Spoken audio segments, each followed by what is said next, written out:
Josh here, my friend, will introduce himself. He will introduce himself. So let's start. Can you introduce yourself? I'm called Joseph Kesemakula and I'm a student of philosophy. And in this context, I'm so glad to be on this program with my friend. Glad to be here. Welcome to More on Air podcast. And today we are having a very special guest. I think we'll be having him every week to discuss the things that are happening on the world and in relation to African matters. So here's my friend who will introduce himself. I'm Joseph Kesemakula and I'm glad to be with you guys. Yeah, so we are first going to start with what is happening in the West, especially in America. We are talking about the inauguration of President Trump that is coming in some weeks to come. I don't know whether it's next week. I don't know. I think it's on 20th January. I don't know. It's 20th. 20th January. I don't know. But this is what is going to happen. So what are we expecting as Africans on the inauguration of Trump, my friend? Thanks for this opportunity. I would like to say that a lot is being expected to happen in this tenure of Trump. Because you could really remember that Trump, when he came into power in the first term, a lot of people were saying Trump is a conservative. As we all know that Trump is a conservative guy. But even before he entered the office, we can see that a lot of things are transpiring before he even gets into the Oval Office.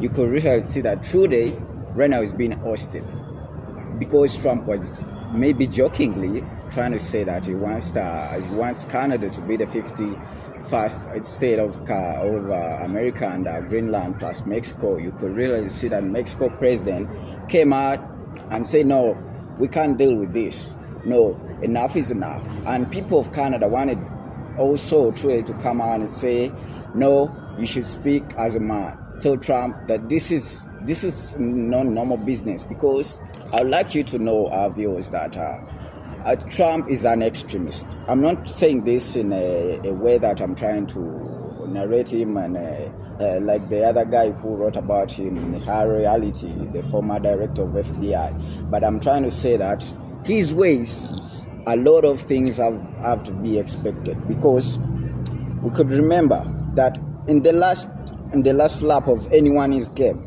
in his tenure, a lot of things can happen. Anything can happen.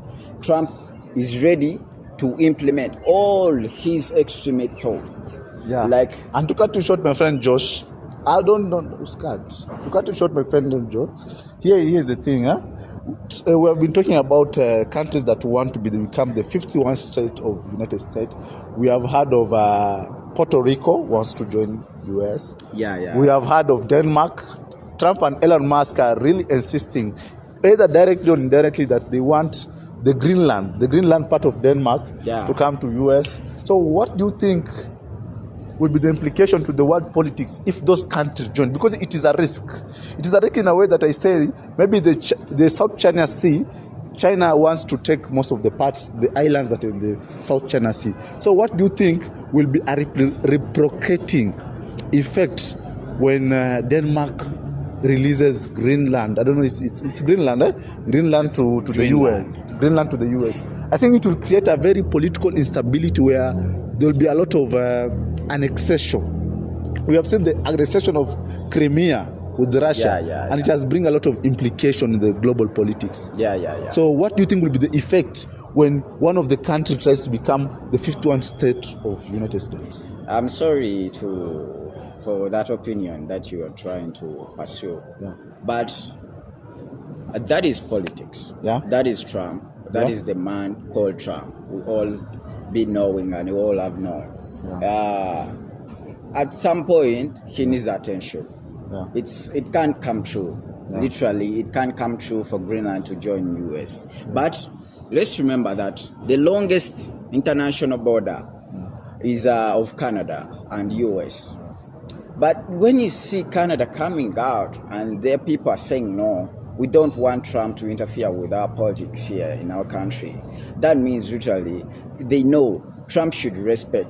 And Trump is just playing people on people's mind. But what is the problem is a lot of people are going to face is when Trump gets to power, is going to implement his extremist theories. Like, he doesn't want, on his first day, he said he's going to sign a lot of bills.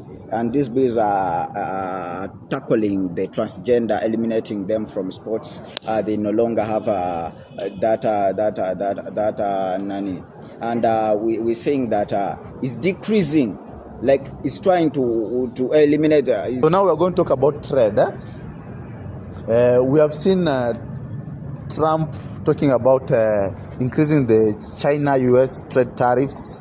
He wants to increase the China-Mexico tariff. He hasn't talked more about Africa, but can you give me your insight? What will be the trade implication? I know we don't export so much in terms of goods, except of the agricultural goods, because we are good in agriculture. Yeah. But in terms of cars, the tech things, we don't export that much. So what is the implication of Trump when he joins? My friend, when you see Trump trying to deter China, that means you people who are conniving with China, you should also get scared.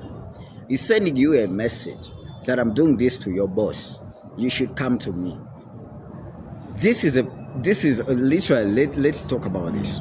When the BRICS came out and they were saying that they need their currency, they need to start up a currency. Trump came out and backed. When he backed, the Indian backed out, and the governor was like, no, we are not going to do that. So this is a signal, a message to the African leaders, those who are working with China. Trump is using, in what we call diplomacy, is using a Kissinger theory. You know, Kissinger used to come out and say, we your friends. But in a way, he bites you while soothing you, so that you can't understand what he's doing behind your back. But in that way, diplomacy can thrive. So Trump is doing something with the notes of Kissinger. He's trying to deter China from conquering Africa, yet trying to intimidate these guys. But let me tell you guys, Africa has the potential to sustain itself. Going in America, going in the East, it will never give it its potential to rise, because these guys, they need you to stay down. They need you in a way that when they give you like something like AGOA, you take your goods, and I've seen several countries have been deterred from using that AGOA because of their misusing. You know, in Africa we have that problem of misusing of funds and plundering. You see the government. A few have the ability to access those So we literally see here Trump trying to pin China on the wall so that African countries who connive with China can back out. Yeah, and we have seen the effects in a way that when he imputs tariff on certain goods, or he rejects certain goods because of political aspiration. Like on Sunday now, we are going to see TikTok being banned in the US. What will be the implications of Africans in relation to that? Yesterday, the court in New York gave away that anyone or the president, if he's wishing to ban TikTok in America, he can do so. So we are saying that TikTok is going to shut down on Sunday. But these guys, what they are trying to do, Biden came out and said this is a hierarchy, oligarchy, like government which is coming into power. But oligarchy has been there in America all along. But today, on this era of Trump, it's going to become more of what it used to be. Because when you have a businessman and a bloker in the same thing, you can literally see business, not the politics, not anything. So it's going to become business as not usual in America, because you see they wanted to buy TikTok. They pushed China. And to cut you off, you should just understand, the day that Huawei was sanctioned by the US. Yeah. A lot of people said Huawei is too strong. Huawei is too big to be sanctioned. Huawei is too big to survive. I understand.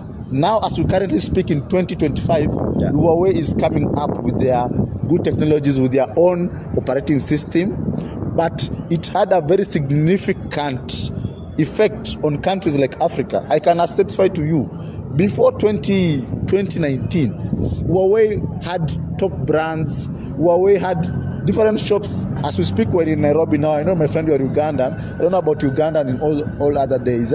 But as we speak now, I know in 2019, Huawei had a lot of stores everywhere in Nairobi. Yeah. But trust me, now you can walk in this CBD today, you cannot find any store of Huawei. You find very little people, or almost to zero, having Huawei phones. That's what I explained there. That when this guy comes out and says deterring China to go to start to do business freely in America, he's saying about China. Yeah. He's deterring. He's showing those people who are working with China that we are deterring you also to work with this guy. Yeah, we are the big guys. So in that context, that's why you don't see those stores here in Nairobi, because you could literally see that Kenya has a powerhouse in the region. You know, the power dynamics shifted here in the region. By the way, it was Uganda. Then right now it's Kenya. Yeah. So in that context, you couldn't really see those stores around Nairobi here when the US says we don't need this in our country, yet here Kenya is a friend. It's like Israel and Egypt and Qatar. They are like, you can't separate them from USA. Okay, guys, as we continue, we are going to talk about Khalif Kairo. For those Kenyan guys, they know Khalif Kairo as a businessman, especially in the used car industry. There are cases going on in the courts of law that he was given money as a car dealership. You go to a car dealership, a specific one, you give out your money. Let's say it's 1 million, 1.4, other 6 millions for different car brands. You tell him, I've seen on your website you import cars.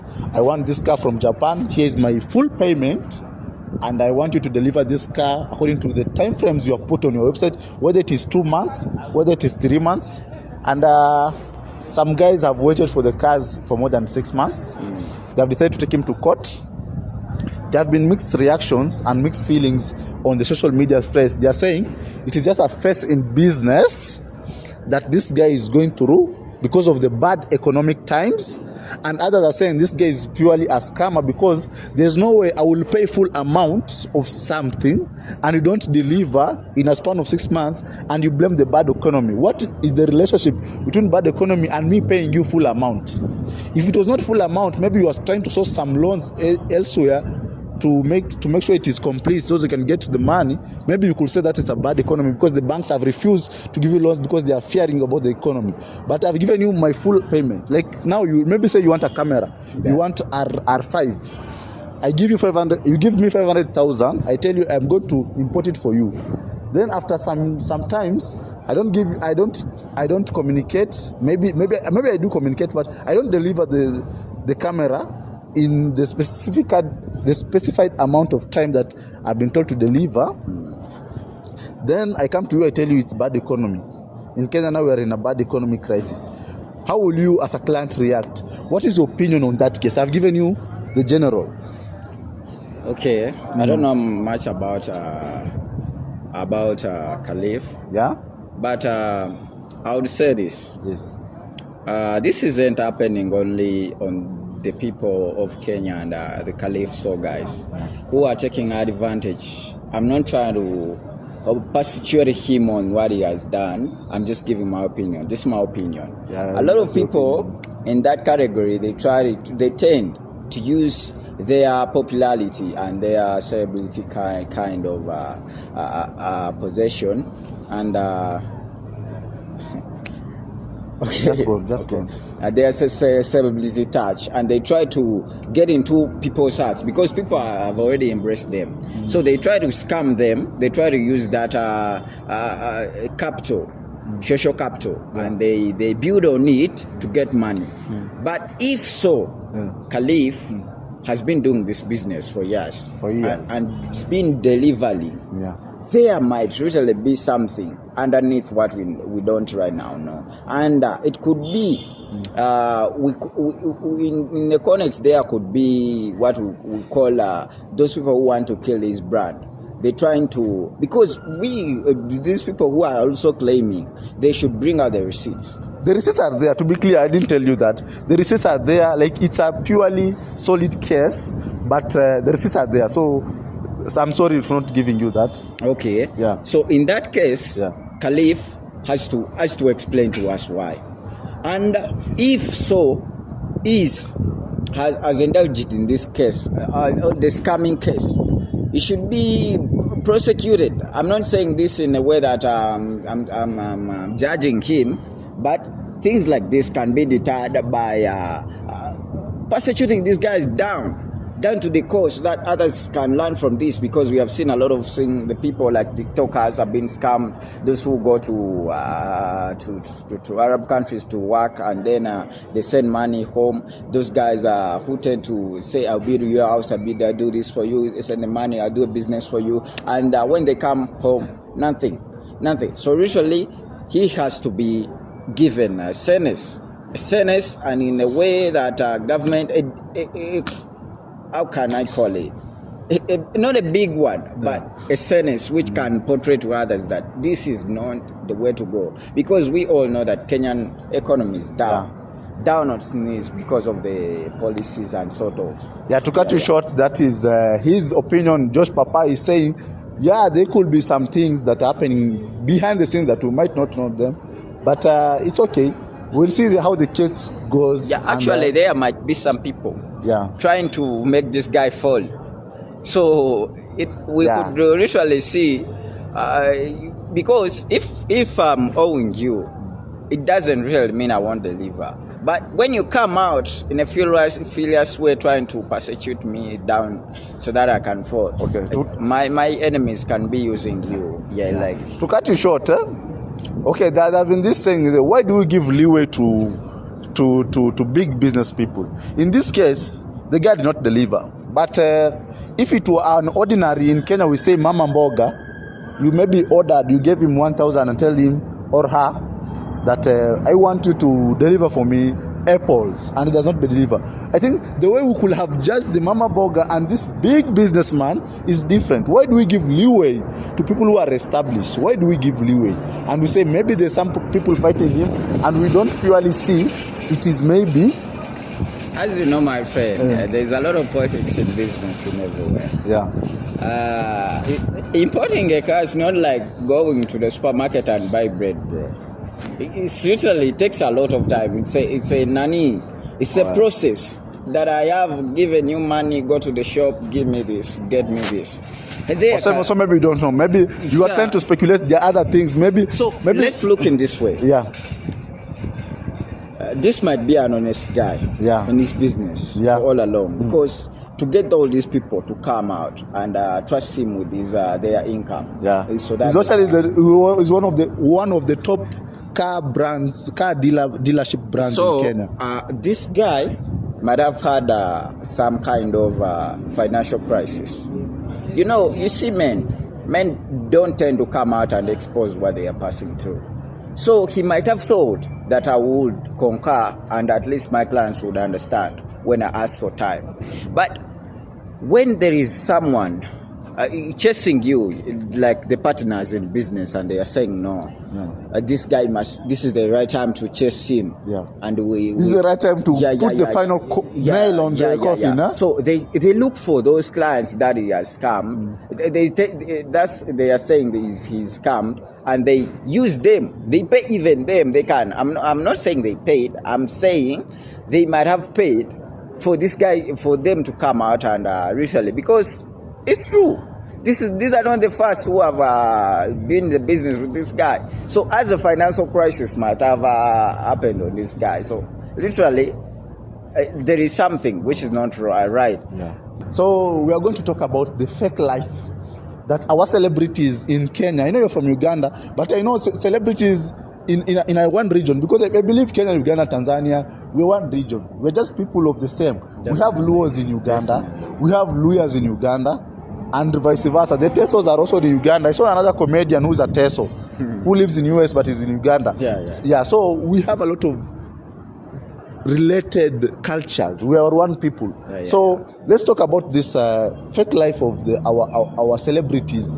We have heard of Asia Nasenya, who people are claiming, allegedly, that she has been borrowing money to sustain her lavish lifestyle and not paying back in very long periods.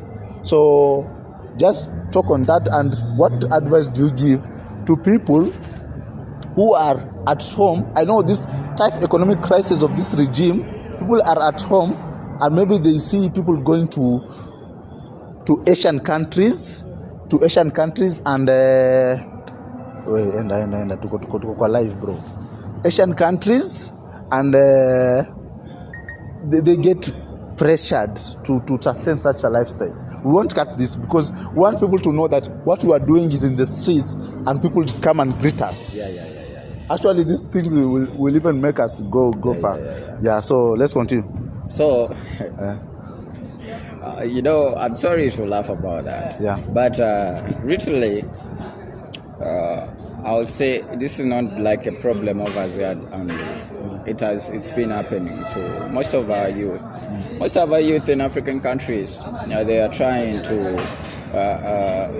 fascinate a life of a celebrity in USA, where we see someone is brought on the TV scene, like he's trying to narrate his story that 20 years I've achieved and done a lot. So he's brought on the TV to inspire the youth, to inspire the people. But there is one of my inspiration, like inspiring figure. It's called Val Davis in the art industry. She wrote in her book, and he was narrating that most of the people, the problem they have, they tend to think that it's easy to achieve, to be there on the top as they see those people on the television. He narrated that most of the US celebrities in Hollywood, they don't earn over 100 a year, but we can literally see them on the screens, and we fascinate them. $100,000, that is. Yeah.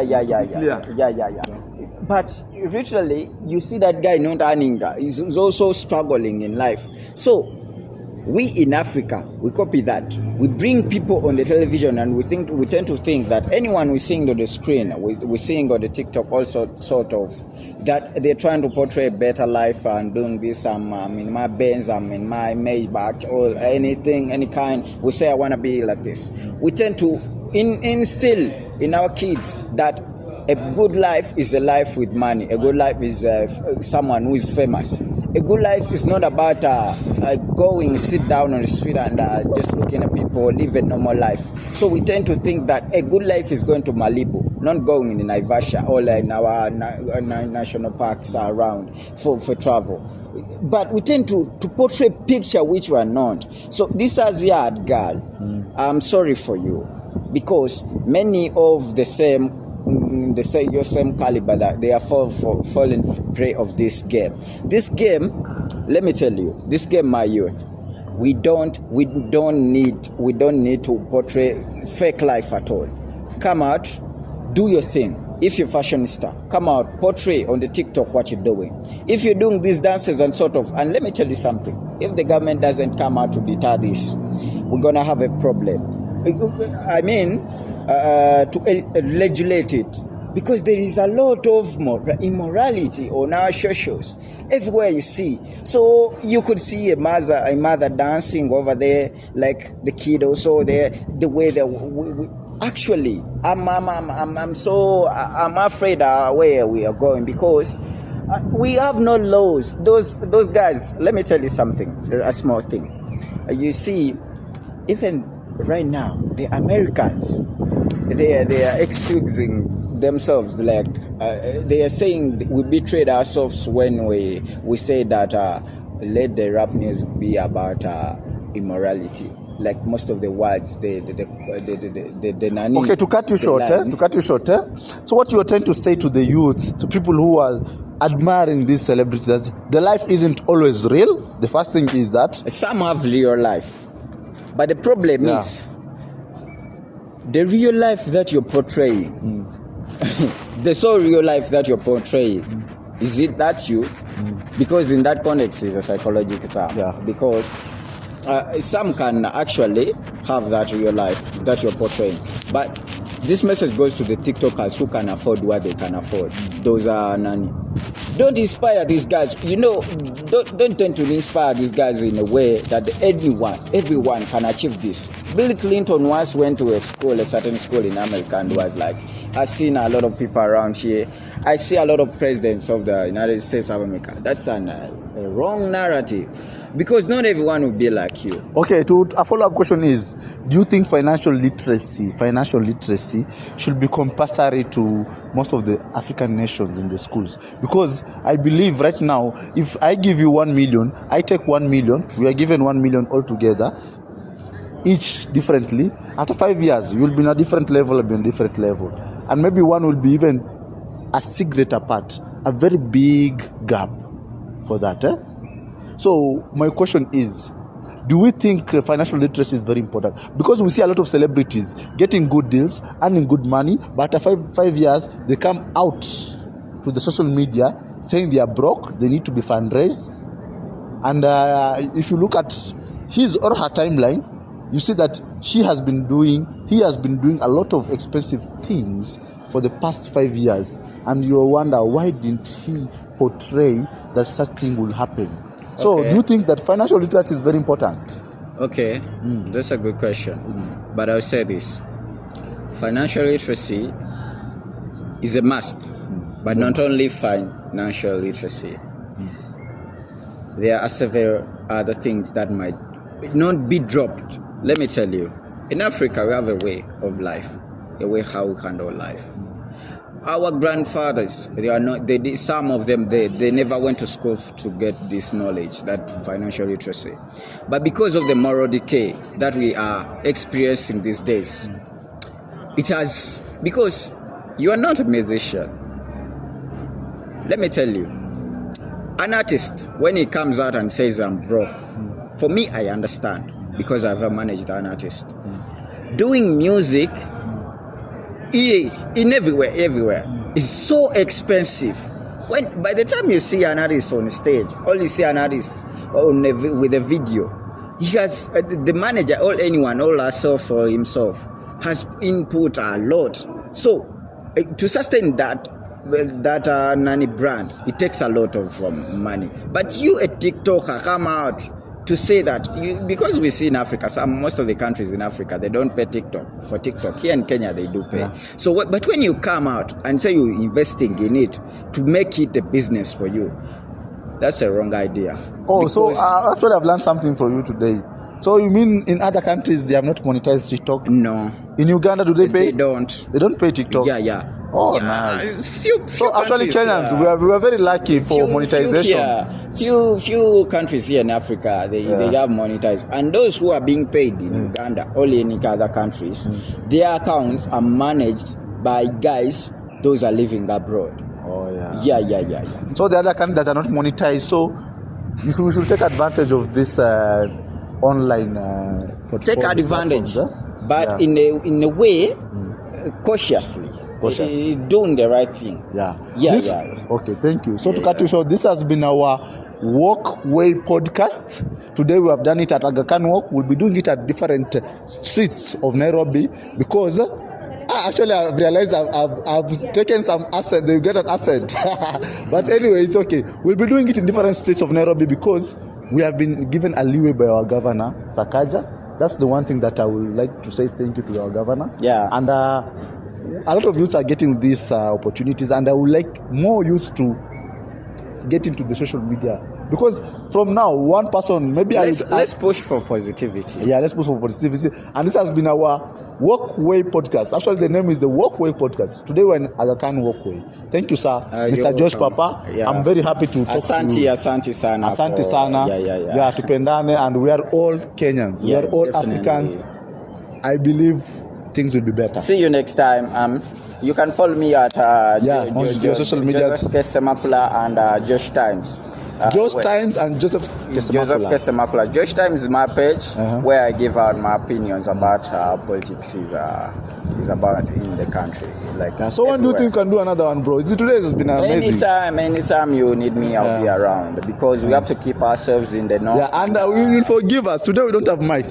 We have very expensive mic, DJI mic 2s, but I forgot them at home. I'm very sorry for my guest today, and but I promise you the sound will be even more better. He called me unaware and he said, let's do something. But I promise you a better thing when we meet again.